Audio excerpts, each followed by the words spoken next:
चलिए अब बात करते हैं एक ऐसे हादसे की जिसकी कल्पना भी नहीं की जा सकती। मुरैना में भारतीय वायुसेना के 2 जाबाज फाइटर प्लेन हादसे का शिकार हो गए। हादसा इतना भयानक था कि कई किलोमीटर तक सुखोई 30 और मिराज 2000 के टुकड़े फैल गए।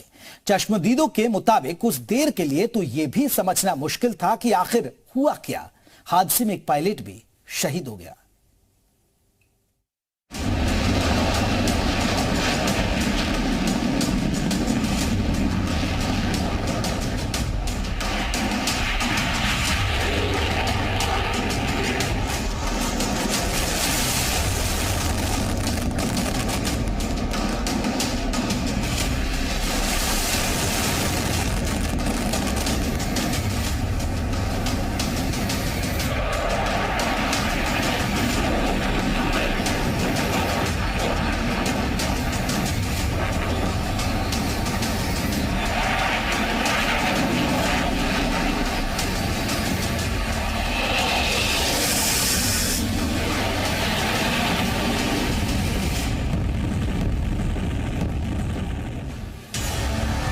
फाइटर्स में भयंकर भिड़ंत।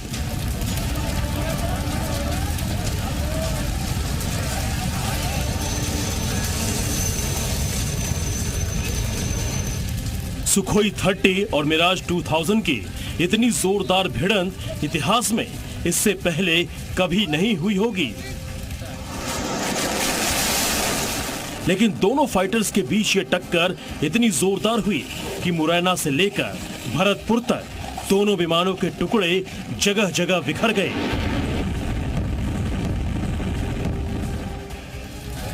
धधकती आग भी चारों ओर फैल गई। मध्य प्रदेश के मुरैना में सुखोई 30 मलबे के ढेर में तब्दील हो गया। उस वक्त जोरदार धमाका भी हुआ। सुखोई 30 के परखच्चे भी उड़ गए। जबकि राजस्थान के भरतपुर में मिराज 2000 का मलबा चारों ओर बिखरा हुआ है। दोनों विमान आग की लपटों में घिर गए।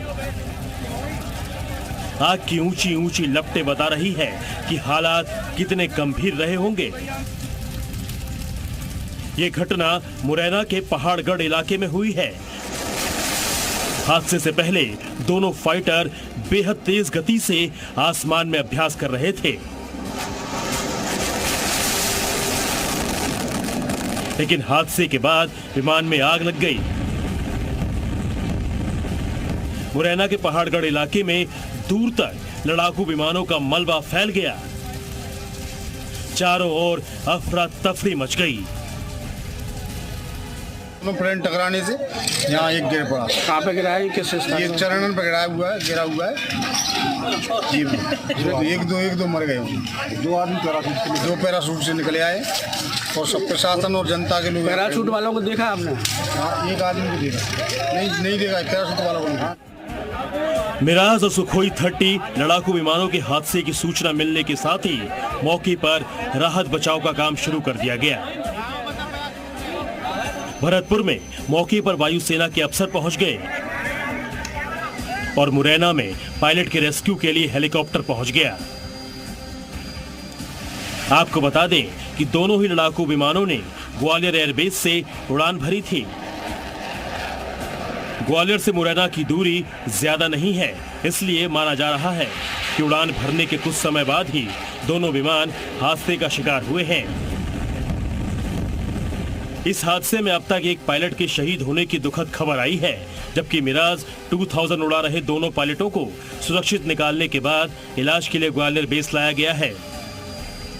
सूचना मिली कि यहाँ पे जो है एक किसी ने विमान में आग लगा हुआ देखा है जाते हुए, और फिर यहाँ पे जो आप देख रहे हैं मौके पे कि कुछ जो पार्ट्स हैं वो पड़े हुए हैं। 2 पायलट जो एयरफोर्स से सूचना हमें मिली है उसमें एक विमान में 2 पायलट थे और एक में सिंगल पायलट थे। तो 2 पायलट सही सलामत मिल गए हैं और एक पायलट के कुछ बॉडी पार्ट्स यहाँ पे पड़े हुए हैं।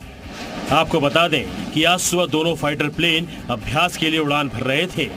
माना जा रहा है कि दोनों ने ही ग्वालियर एयरबेस से उड़ान भरी थी। खास बात यह है कि मिराज ग्वालियर एयरबेस में ही रहता है, जबकि सुखोई कहीं दूसरे एयरबेस से अभ्यास में शामिल होने के लिए यहां पहुंचा था। विमान नियमित परिचालन उड़ान प्रशिक्षण मिशन पर थे। इसी विमान हादसे के संबंध में भरतपुर के डीएसपी अजय शर्मा ने बताया कि पुलिस महकमे को करीब 10:15 बजे के करीब प्लेन क्रैश होने की सूचना मिली थी। मौके पर आने पर पता चला कि ये एयरफोर्स का फाइटर जेट है।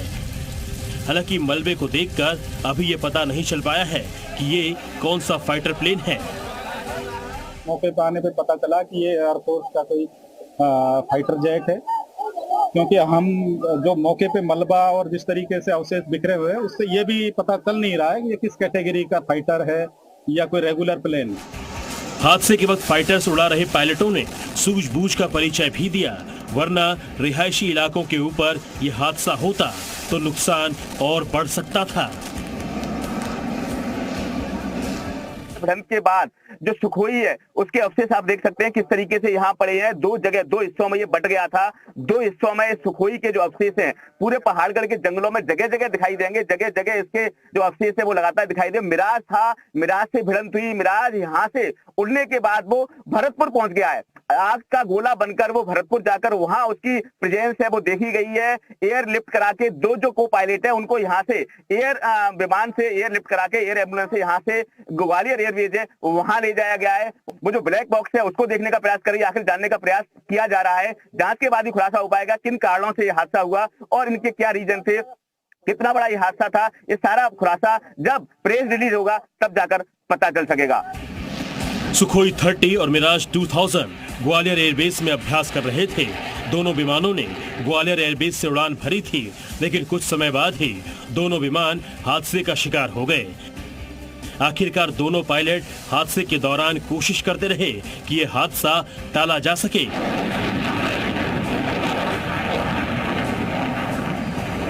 किसी फाइटर जेट से इजेक्ट करना किसी भी पायलट के लिए आखिरी रास्ता भी होता है और सबसे बड़ा दुस्वप्न भी।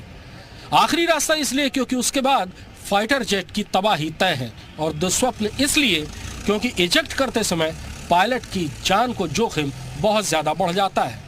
क्योंकि इजेक्ट करते समय पायलट की रफ्तार इतनी ज्यादा होती है कि उससे उसकी रीढ़ की हड्डी, गर्दन और दिमाग पर बहुत ज्यादा असर पड़ता है।